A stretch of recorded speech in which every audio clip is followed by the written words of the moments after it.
Hi hello ನಮಸ್ಕಾರ ಎಲ್ರಿಗೂ welcome back to my new vlog. ಈ ವ್ಲಾಗಲ್ಲಿ ನಾನು ನಿಮಗೆ ಒಂದೆಲಗ ಚಟ್ನಿ ಅಥವಾ ಬ್ರಾಹ್ಮಿ ಲೀವ್ಸ್ ಅಂತ ಏನು ಕರೀತಾರೆ ಅದರದ ಚಟ್ನಿನ ಹೇಗೆ ಮಾಡೋದು ಅಂತ ಹೇಳ್ಕೊಡ್ತಾ ಇದ್ದೀನಿ. ಬನ್ನಿ ಶುರು ಮಾಡೋಣ.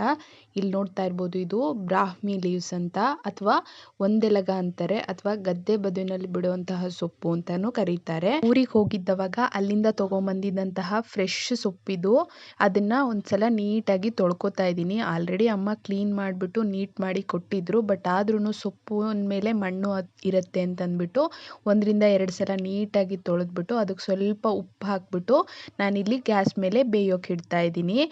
ಸೊಪ್ಪು ಮುಚ್ಚೋಷ್ಟು ನೀರೆಲ್ಲ ಏನು ಹಾಕೋದು ಬೇಡ, ಸ್ವಲ್ಪ ನೀರು ಹಾಕಿದ್ರೇ ಸಾಕು. ಹಾಗೆಯೇ ಒಂದು ಅರ್ಧ ಸ್ಪೂನ್ ಉಪ್ಪು ಹಾಕಿದ್ರೇ ಸಾಕು. ಆಮೇಲೆ ಇನ್ನೇನಪ್ಪ ಬೇಕು ಚಟ್ನಿಗೆ ಅಂತಂದರೆ ಹುರಿಗಡಲೆ, ಮೆಣಸಿನಕಾಯಿ, ಜೀರಿಗೆ, ಸ್ವಲ್ಪ ತೆಂಗಿನಕಾಯಿ, ಹಾಗೆಯೇ ಕರಿಬೇವಿನ ಸೊಪ್ಪು. ಅದಾದಮೇಲೆ ಇಲ್ಲಿ ಸೊಪ್ಪು ಬೇಯ್ತಾ ಇದೆ. ಸೊಪ್ಪು ಸ್ವಲ್ಪ ಕಲರ್ ಚೇಂಜ್ ಆಗಿ ನೀರೆಲ್ಲ ಸ್ವಲ್ಪ ಇಂಗಬೇಕು, ಅಲ್ಲಿ ತನಕ ಸೊಪ್ಪನ್ನ ಚೆನ್ನಾಗಿ ಬೇಯಿಸ್ಕೋಬೇಕು. ಅಷ್ಟರಲ್ಲಿ ಏನು ಮಾಡೋಣ ಅಂತಂದರೆ ನಾವು ಆಲ್ರೆಡಿ ತೆಗೆದಿಟ್ಕೊಂಡಿರೋ ಇಂಗ್ರೀಡಿಯೆಂಟ್ಸ್ನ ಒಂದ್ಸಲ ಮಿಕ್ಸಿ ಮಾಡ್ಕೊಳ್ಳೋಣ.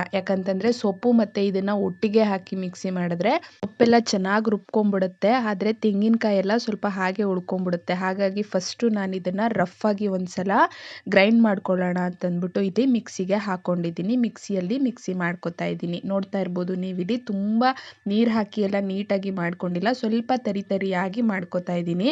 ಅಷ್ಟರಲ್ಲಿ ಈ ಕಡೆ ಬೇಯಕ್ಕಿಟ್ಟಿದ್ದಂತಹ ಸೊಪ್ಪು ಬೆಂದಿದ್ಲ ಅಂತಂದರೆ ಇನ್ನೊಂದು ಸಲ ಹಿಂದೆ ಮುಂದೆ ಆಡಿಸಿ. ಯಾಕಂತಂದರೆ ನೀರು ಮುಳುಗೋವಷ್ಟು ನೀರು ಹಾಕಿಲ್ದಿರೋ ರೀಸನ್ಗೋಸ್ಕರ ಮೇಲಿನ ಸೊಪ್ಪು ಹಸಿಯಾಗಿ ಉಳ್ಕೊಂಡ್ಬಿಡುತ್ತೆ ಅಂತಂದ್ಬಿಟ್ಟು ಒಂದು ಸಲ ನೀಟಾಗಿ ನಾನಿಲ್ಲಿ ಮಿಕ್ಸಪ್ ಮಾಡ್ತಾ ಇದ್ದೀನಿ.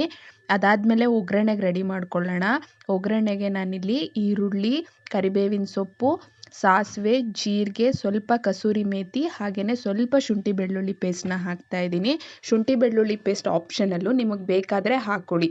ಇಲ್ಲಿ ನೋಡ್ತಾ ಇರ್ಬೋದು ಸೊಪ್ಪು ಇವಾಗ ಚೆನ್ನಾಗಿ ಬೆಂದಿದೆ, ಜೊತೆಗೆ ಕಲರ್ ಕೂಡ ಚೇಂಜ್ ಆಗಿದೆ. ಇದಾದಮೇಲೆ ನಾವಿದನ್ನು ಒಂದು ಸೋಸೋ ಪಾತ್ರೆಗೆ ಹಾಕ್ಕೊಂಡು ಸೋಸಿಸ್ಕೊಳ್ಳೋಣ. ಹಾಗೆ ಒಂದ್ಸಲ ತುಂಬ ಬಿಸಿ ಇತ್ತು ಅಂದರೆ ತಣ್ಣೀರಲ್ಲಿ ಬೇಕಾದರೆ ತೊಳ್ಕೊಳ್ಳಿ. ಇದಾದಮೇಲೆ ಆ ಬೇಯಿಸಿಟ್ಟಿರೋ ಸೊಪ್ಪನ್ನು ನಾನು ಮತ್ತೆ ಮಿಕ್ಸಿ ಜಾರಿಗೆ ಶಿಫ್ಟ್ ಮಾಡ್ತಾ ಇದ್ದೀನಿ. ಹಾಗೆಯೇ ನಾನು ಮೊದಲೇ ತರಿಯಾಗಿ ರುಬ್ಬಿದ್ದಂತಹ ತೆಂಗಿನಕಾಯಿನ ಜೊತೆಗೇ ಹಾಕ್ಕೊಂಡು ಮಿಕ್ಸಿನ ಮಾಡ್ಕೋತಾ ಇದ್ದೀನಿ. ಇವಾಗ ಈ ಹಂತದಲ್ಲಿ ಸೊಪ್ಪು ಹಾಕಿ ಒಂದು ರೌಂಡ್ 2 ರೌಂಡ್ ತಿರುಗಿಸ್ಬೇಕು. ಆಮೇಲೆ ನೀರು ಹಾಕ್ಕೋಬೇಕು, ಯಾಕಂದರೆ ಸೊಪ್ಪಲ್ಲೂ ಕೂಡ ನೀರಿರೋದ್ರಿಂದ ನೀರು ಜಾಸ್ತಿ ಆಗಿಬಿಡುತ್ತೆ ಅಂತ ಅಷ್ಟೇ. ಈಗ ನಾನು ಒಗ್ಗರಣೆಗೆ ಏನು ತೆಗೆದಿಟ್ಕೊಂಡಿದ್ದೆ ಅದಕ್ಕೆ ಡೈರೆಕ್ಟಾಗಿ ಆಯಿಲ್ನ ಹಾಕ್ಬಿಟ್ಟು ಬಾಡಿಸ್ಕೊತಾ ಇದ್ದೀನಿ. ನಾನಿಲ್ಲಿ ಒಂದೊಂದಾಗಿ ಏನು ಹಾಕ್ತಾ ಇಲ್ಲ, ಜಸ್ಟ್ ನಮಗಿಲ್ಲಿ ಈರುಳ್ಳಿ ಬೆಂದ್ರೇ ಸಾಕು. ಯಾಕಂದರೆ ಚಟ್ನಿ ಜೊತೆ ನಾವು ಇದನ್ನು ಕುದಿಸ್ಕೊಳ್ಳೋದ್ರಿಂದ ಉಳಿದಿದ್ದ ಇಂಗ್ರೀಡಿಯೆಂಟ್ಸ್ ಎಲ್ಲ ಚಟ್ನಿ ಕುದಿಯೋ ಟೈಮಲ್ಲೇ ಬೆಂದ್ಕೊಬಿಡುತ್ತೆ ಅಂತಂದ್ಬಿಟ್ಟು ನಾನು ಒಂದೊಂದು ಐಟಮ್ನೇ ಇಲ್ಲಿ ಹಾಕ್ತಾ ಇಲ್ಲ, ಒಟ್ಟಿಗೆ ಹಾಕಿ ಬೇಯಿಸ್ತಾ ಇದ್ದೀನಿ. ಈರುಳ್ಳಿ ಎಲ್ಲ ಒಂಚೂರು ಬಿಡಿ ಮಾಡಿಕೊಂಡು ಈರುಳ್ಳಿನ ಒಂದು ಸ್ವಲ್ಪ ಕೆಂಪಗಾಗಂಗೆ ಮಾಡಿಕೊಂಡ್ರೇ ಸಾಕು. ಅದಾದಮೇಲೆ ನಾವೇನು ರುಬ್ಬಿಟ್ಕೊಂಡಿರ್ತೀವಿ ಅದನ್ನು ಇದರೊಳಗಡೆ ಹಾಕ್ಕೊಂಡು ಸ್ವಲ್ಪ ಕುದಿಸ್ಕೊಂಡ್ರೆ ಚಟ್ನಿ ರೆಡಿಯಾಗಿ ಹೋಗುತ್ತೆ. ನೀವಿಲ್ಲಿ ನೋಡ್ತಾ ಇರ್ಬೋದು ಒಗ್ಗರಣೆ ಇವಾಗ ಅಂದರೆ ಈರುಳ್ಳಿ ಎಲ್ಲ ಸ್ವಲ್ಪ ಬೆಂದಿದೆ. ಇದಕ್ಕೆ ನಾನು ಏನು ತಿರುಗಿಟ್ಕೊಂಡಿದ್ದೆ ಸೊಪ್ಪನ್ನು ನಾನು ಇದರೊಳಗಡೆ ಶಿಫ್ಟ್ ಮಾಡ್ತಾ ಇದ್ದೀನಿ. ಇದು ಆರೋಗ್ಯಕ್ಕೆ ತುಂಬ ಒಳ್ಳೆಯದು. ಇದು ಜ್ಞಾಪಕ ಶಕ್ತಿಯನ್ನು ಕೂಡ ಹೆಚ್ಚಿಸುತ್ತೆ. ಹಾಗೆಯೇ ಚಿಕ್ಕ ಮಕ್ಕಳಿಗೆ ನಾಲ್ಗೆ ತೊದಲು ಬರ್ತಾ ಇದ್ದರೆ ಇದ್ರ ಎಲೆಗಳನ್ನ ತಿನ್ನಿಸೋದ್ರಿಂದ ತೊದಲಾಡೋದನ್ನು ಅಂದರೆ ಮಕ್ಕಳು ತೊದಲ್ತಾ ಇರ್ತಾರಲ್ಲ ಅದು ಕೂಡ ನಿಲ್ಲುತ್ತೆ ಅಂತ ಹೇಳ್ತಾರೆ. ಹಾಗೆಯೇ ಬಾಡಿ ಹೀಟ್ ಆಗಿದ್ದರೆ ಅಥವಾ ಡೈಜೆಷನ್ ಪ್ರಾಬ್ಲಮ್ ಆ ಥರ ಏನಾದ್ರು ಇತ್ತು ಅಂತಂದರೆ ಈ ಥರ ಚಟ್ನಿನ ಮಾಡ್ಕೊಂಡು ತಿನ್ನೋದ್ರಿಂದ ಬಾಡಿ ಹೀಟ್ ಕೂಡ ಕಡಿಮೆ ಆಗುತ್ತೆ, ಜೊತೆಗೆ ಡೈಜೆಷನ್ ಲೆವೆಲ್ ಕೂಡ ಇಂಪ್ರೂವ್ಮೆಂಟ್ ಆಗುತ್ತೆ. ಈ ಚಟ್ನಿಯಲ್ಲಿ ಸಿಕ್ಕಾಬಟ್ಟೆ ಹೆಲ್ತಿ ಬೆನಿಫಿಟ್ಸ್ ಎಲ್ಲ ಇದೆ. ಈ ಚಟ್ನಿ ಇವಾಗ ನೋಡ್ತಾ ಇರ್ಬೋದು ಕುದೀತಾ ಇದೆ, ಇವಾಗ ಪರ್ಫೆಕ್ಟಾಗಿ ರೆಡಿಯಾಗಿದೆ ಅಂತ ಅರ್ಥ.